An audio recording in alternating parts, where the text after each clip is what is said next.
I don't think there's any need for us to sit down for talks, understanding, or compromise anymore. Given what has happened, I believe we have to see this through to the end and finish it. Either death or life, one of those will happen. And that's better than this cycle of war followed by peace and everything else. Negar Mortazavi is a senior fellow at the Center for International Policy and the host of the Iran podcast. She joins us live now from Washington. Negar, thank you so much for being with us. You know, it's always hard to get a sense of how ordinary civilians in Iran are feeling because of obviously security restrictions and internet disruptions. And obviously it's impossible to generalize. You're dealing with tens of millions of people, but there are of course some who support the regime, others who are fiercely opposed to it. For those who are fiercely opposed to this regime, for those who had hoped that somehow the US intervention would lead to regime change, do those people still believe at this point that the US has their best interests at heart? Thanks for having me. No, I don't think so. And I mean, I would add a third group, which is sort of a big gray area somewhere in the middle, who is unhappy with the status quo, very much opposed with social, political, economic grievances, but also never saw this foreign intervention as the quote unquote help that President Trump had suggested.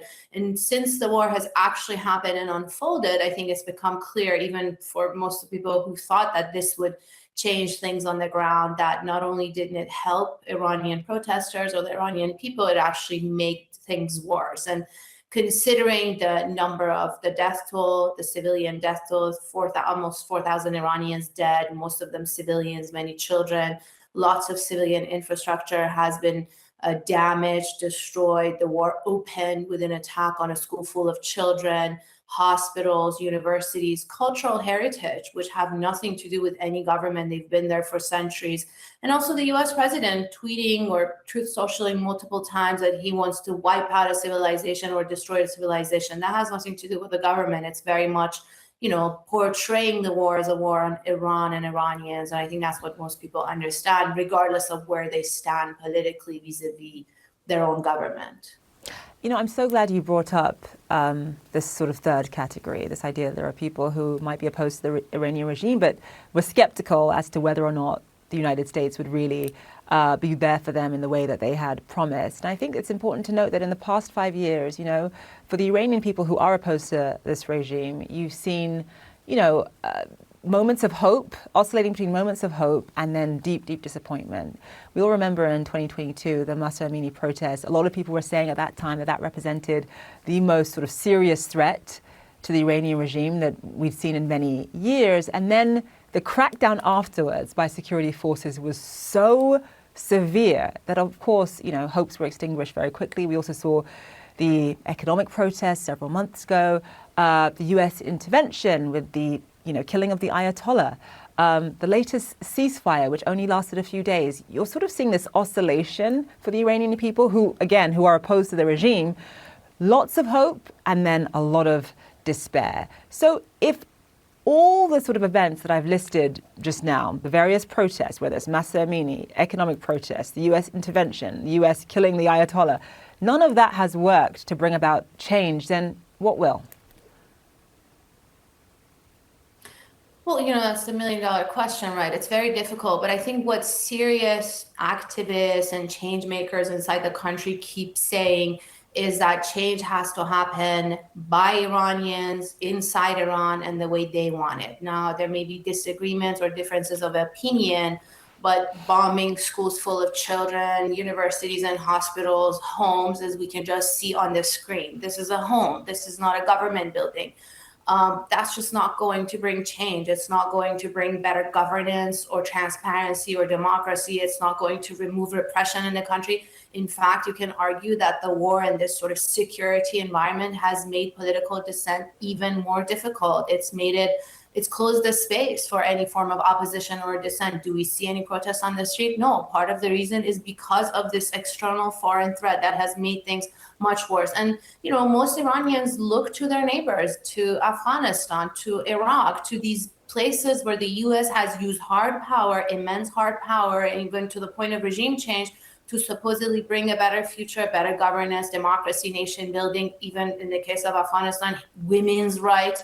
And none of that happened. You can argue matters have become even worse. And I think that's also reflected in the opinion of Americans. The American public, majority polls show, are opposed to these kind of endless, pointless wars in the Middle East because they don't bring the promises either from a US national security perspective, destroying the nuclear program, changing the regime, or from an Iranian perspective, helping the Iranian people, making things better for them. None of that happens. It's just US blood and treasure that's wasted, lots of Iranian lives, as you pointed, civilian infrastructure that's going to take years to rebuild and reconstruct.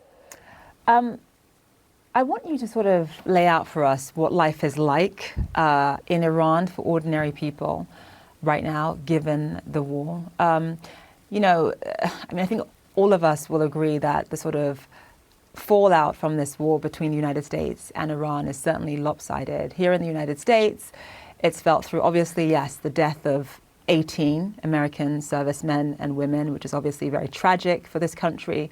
But also it's largely felt through the effects of higher gas prices, which is a major political issue. And of course, for people who are living below the poverty line, who are living below a certain income threshold, the price of gas affects your daily lives in multiple ways. But the effects in Iran, I mean, you're talking about death, destruction, injury, people having to bury family members. Obviously, there was that horrible attack on that elementary school in the early days of the war. I mean, obviously, there is a massive difference between how both countries are experiencing the effects of this war inside their countries. Just talk to us about how ordinary civilians in Iran are experiencing this.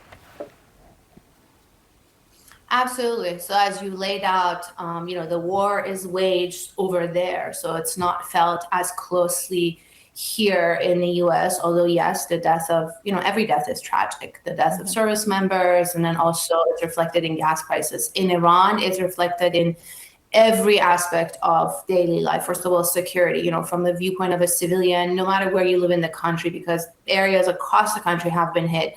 You don't know if you're the next target, if your home is the next target or the next collateral next to a target, if your child's school is going to be the next target, the hospital, the university, the road that you're about to go on. So it's seen from the viewpoint of civilians, very, very arbitrary. And, 4,000 people have been killed. And so that's evidence and lots of destruction. And we're just seeing more images coming up because there was also an internet blackout in the country. So we haven't seen enough images in real time of the destruction in Iran. Now we're getting to see them.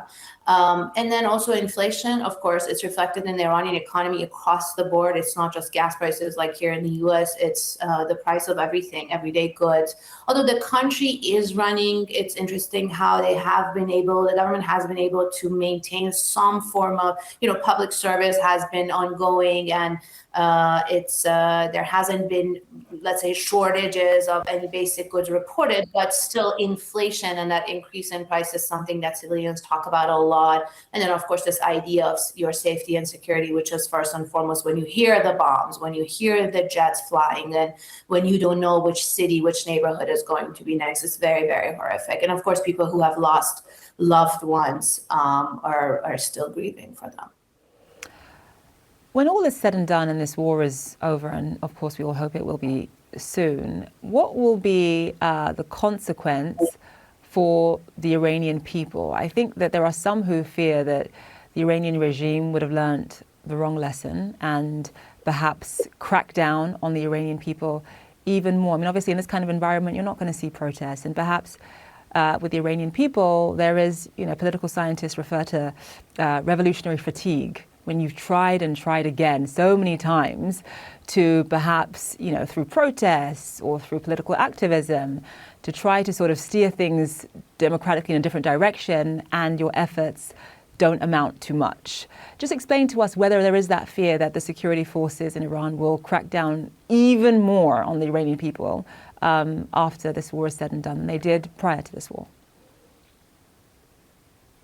Right. I mean, certainly right now, like I said, there's a securitized environment, very little room for dissent, for any form of overt political dissent. After the war is done, we don't know when that is because it keeps, stopping. But after it's done, I'm not sure, because this is also sort of a new chapter for the Islamic Republic. I hope they will learn some lessons from the war.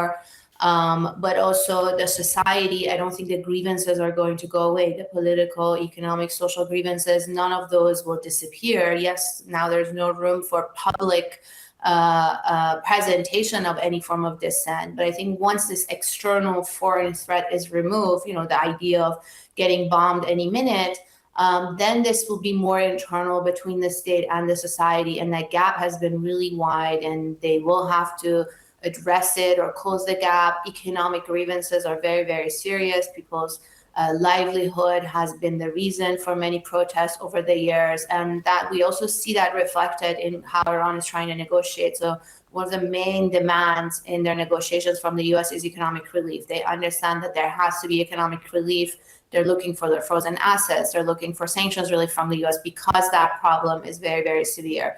So we'll have to wait and see in long term if they can address any of these grievances or not, if this new chapter is going to have more openings. So after, for example, just one example, the Masa Amini protest, Women Life Freedom, this society, yes, there was repression, but the society, women, young people were able to push the state back one step and make some achievements because of the very high price that they paid in those protests. So now you, for example, look at public life in Iran, the dress code, mandatory hijab, the core of those protests, they have made some gains and they have been able to push the state back. But it's very slow process. It's been coming at a very high cost.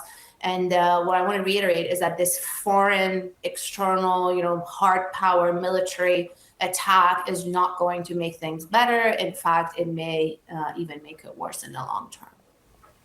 Right, Negar Mortazavi, thank you so much. And thank you so much for reminding us all that the state of the economy in Iran, even before this recent war, was already dire, just in terms of currency, valuation, inflation, obviously the sanctions, unemployment, poverty, that sort of thing. So the Iranian people were already suffering. Now to obviously add this war to it, this doesn't help exactly. All right, Negar, thank you so much. We appreciate it.